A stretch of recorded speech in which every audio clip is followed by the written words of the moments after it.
Today, we are at Garand Ram Ranch, declaring a holy war.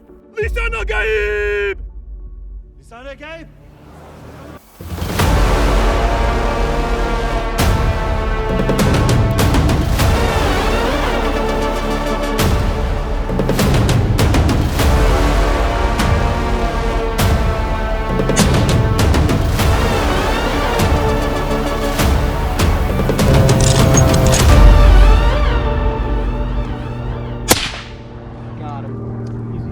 And not like Israel versus Palestine holy war, because no one cares about that. More like a Dune holy war. The only difference is there is no emperor, it's just rock chucks. And their crimes are they simply are existing. Now, disclaimer, no, I am not simply exterminating them because they exist. I'm exterminating them because there are cows that graze not only on the neighboring properties, but sometimes they get a little lost. Sometimes they come out over here and they're just a little too far from home, and they be breaking their ankles on these big old holes that the rock chucks have infested us with. So I have been tasked with cleansing the holy lands of their existence. Now, to do this, I have none other than the Daniel Defense Delta 5. Woo, that bolt throw, baby. Okay, now, just for some swag points, Daniel Defense was like, look, we got the limited series, okay? It's Gucci, it's sick, it's tight, comes with the Steiner scope, comes with the Steiner thermal, it's got that Desert Night camo. You might want to say this is a Night Hunter. I thought I could come up with something more clever, Dan. You got anything? The bike was supplied to me by Fast Frontier Mobility, okay? I feel like e-bikes have become kind of a staple for the gun industry. And at first I was like, well, I'm not really like a recce guy. I'm not trying to escape any government. So like, what exactly do I have use for an e-bike? Man, I do not want to walk like a quarter mile from station to station. And if I took my truck, well, then the rock chucks hear me coming. So with these e-bikes, I can go from station to station, super silent, super sneaky. They're not gonna know I'm there and I'm gonna blow their heads off. If that wasn't already convenient enough, being silent and rolling around like Lil Wayne used to say, real G's used to roll in silence like lasagna. Real G's move in silence like lasagna. I have a USB-C cable and a charger because I only have 2 sets of batteries for my thermal. So while one is dead, I can simply use my e-bike to charge up my thermal batteries. So I'm pretty much hunting all night. It's limitless. You know, there's a whole bunch of like tactical jargon on why this is the best and low profile and riding under nods and infrared, and all that is super cool because LARPing is the coolest thing on the planet. But even just a hunting application, this is super, super sick. I just keep thinking of more and more reasons that the e-bikes specifically do fit within the gun industries. But before we start blasting and cleansing the holy lands, we have to thank our sponsors. Sponsors like OpticsPlanet. OpticsPlanet providing you a discount code FRFR. That's 7% off of virtually everything they have to offer, including night vision. Second sponsor of the video is Shooting Surplus. Of course, you know them, you love them. If you don't use Shooting Surplus, it's because you're too old to figure out how to use the internet. It's as simple as that. Best in the biz, super cool. Can't recommend them enough wholeheartedly. Third and final sponsor of today's video is TacPack. You've seen them on the channel before, you're seeing them again today because I don't know how TacPack boxes just keep getting better. We got the Die Frico Kung Fu. I have that on at least 6 guns behind me, okay? This has become one of my favorite grips. Every single rifle behind me has a forward controls safety. Here's a forward control safety. I don't know how TacPack keeps getting better, but I absolutely think that if you are an AR-15 guy, gun guy, and you just want a little loot box sent to your house every month, sign up for TacPack using the coupon code SHOOSH. Getting into the rifle, this is a Daniel Defense Delta 5. We are about to head down to the first station over there where we are gonna turn on this Steiner Night Hunter C35, okay? Look, it may be a half MOA gun, but I still have multiple excuses that if we miss all of the rock chucks as to why that happened, okay? So they like to come out when it's a little cooler, and they like to shout things like this. And we just can't be having that over here at Garand Ram Ranch. So, all right, see you guys there.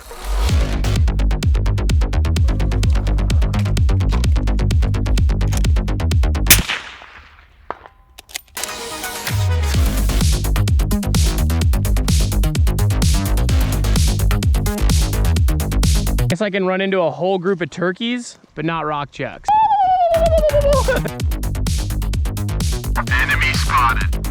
Look at that. Jeremy, would you block the sun? I think I see one. Yep. Here we go. Yeah, I see one right there. That's him just laying on top. All right. Don't let him get away. I think I just shot him right in the noggin and he slumped. I'm almost certain that I domed him. Yeah, he slumped. Ah, you just sleeping, dude.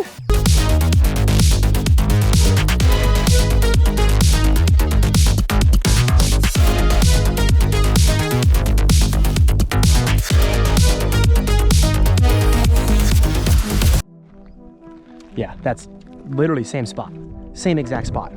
He's right above the guy we just smacked. Yeah, is that his head right there? Can you check with the rangefinder? 89 yards, under 100. Like on the top, right above him, right? I might take the thermal off. 3, 2, 1. He's dumb, he's just staying there.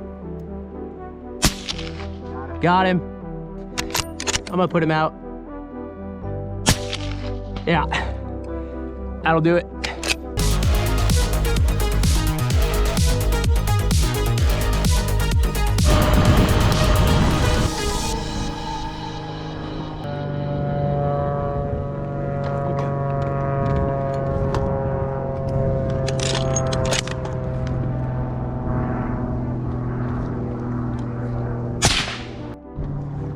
He ran away? He went right down that. He literally like knocked him unconscious. It went straight through him. He went down there. Then he stood right back up and walked it off. Maybe he's the Lisan Al-Gaib. I didn't hit him at all. No, we did. Huh? There's some blood right there. I knew it!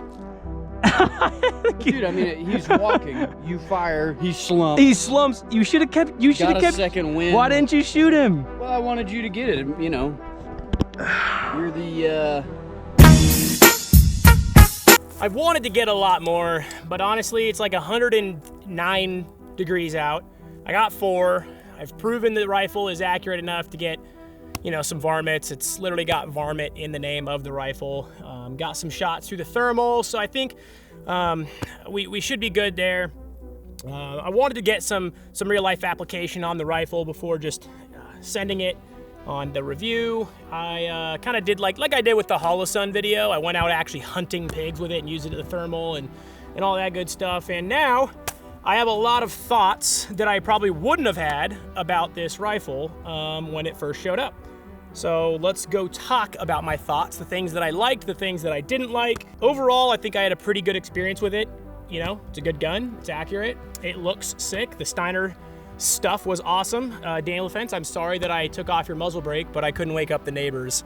That was just not gonna happen. I promise I'll put it back on since this rifle is not mine, so I do not have to say anything nice about it because I have to send it back to Daniel Defense.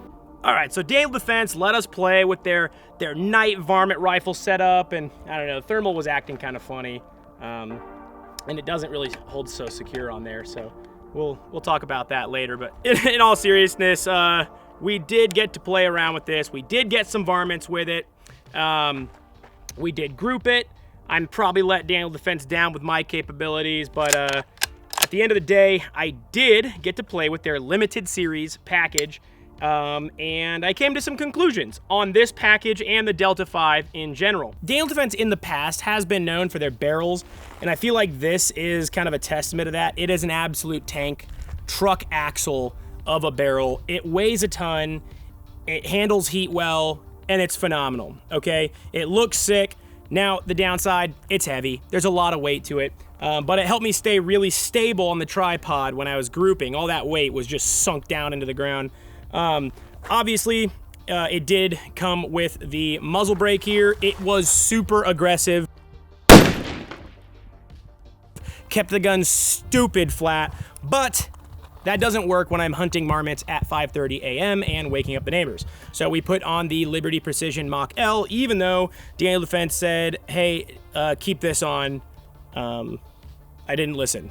Or we put on the Liberty Precision Suppressor. Of course, this thing is like my go-to for long guns, and it's an absolute blast. Now, the setup in general, I'll just give you a quick rundown of what I liked and what I didn't like. It's a Steiner T6 XI 2.5 to 15 with a Steiner Night Hunter C35 clip-on.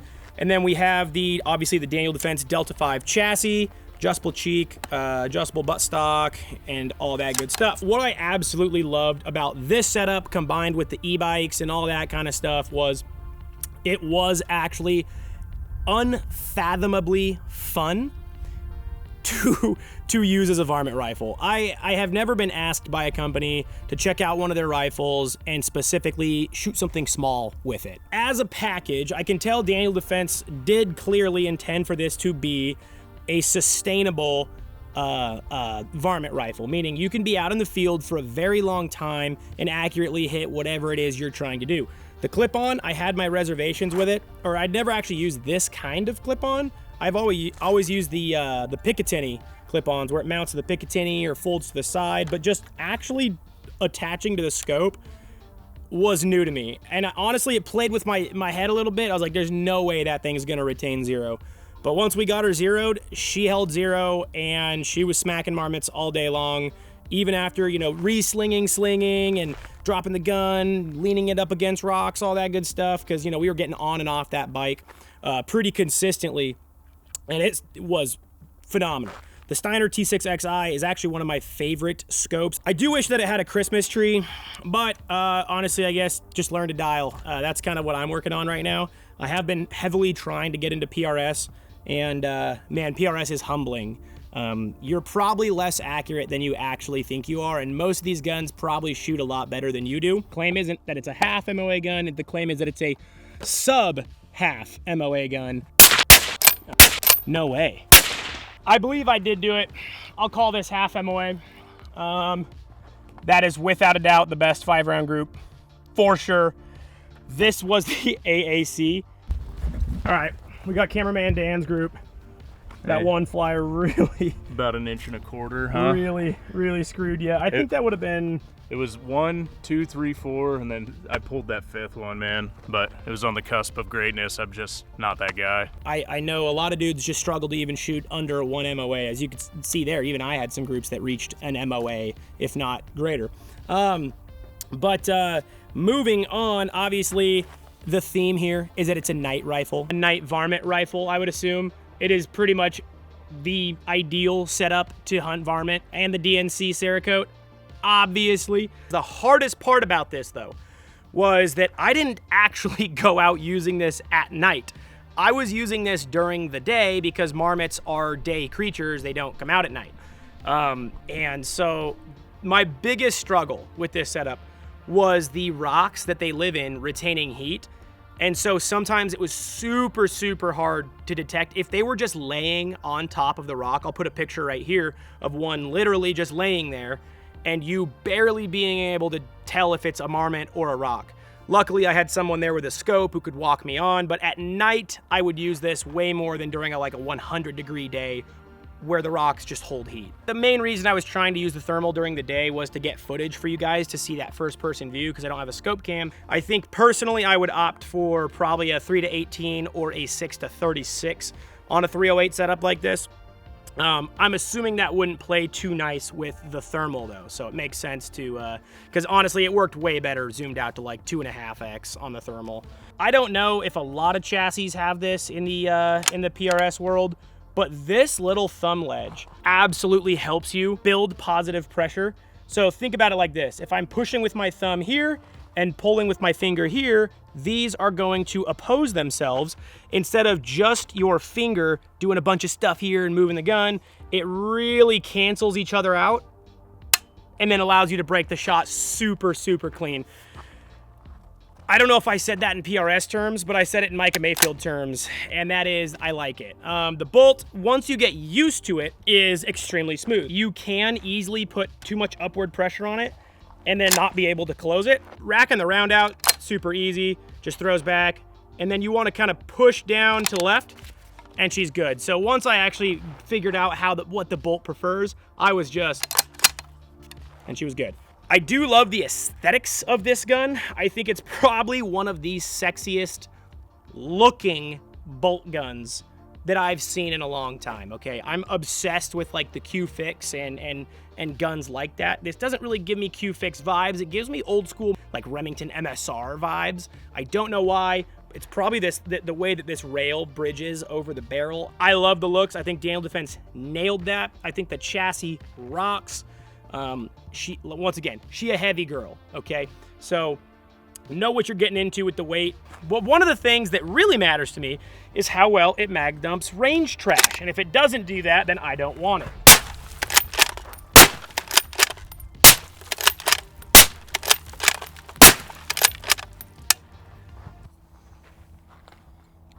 Yeah, she does all right.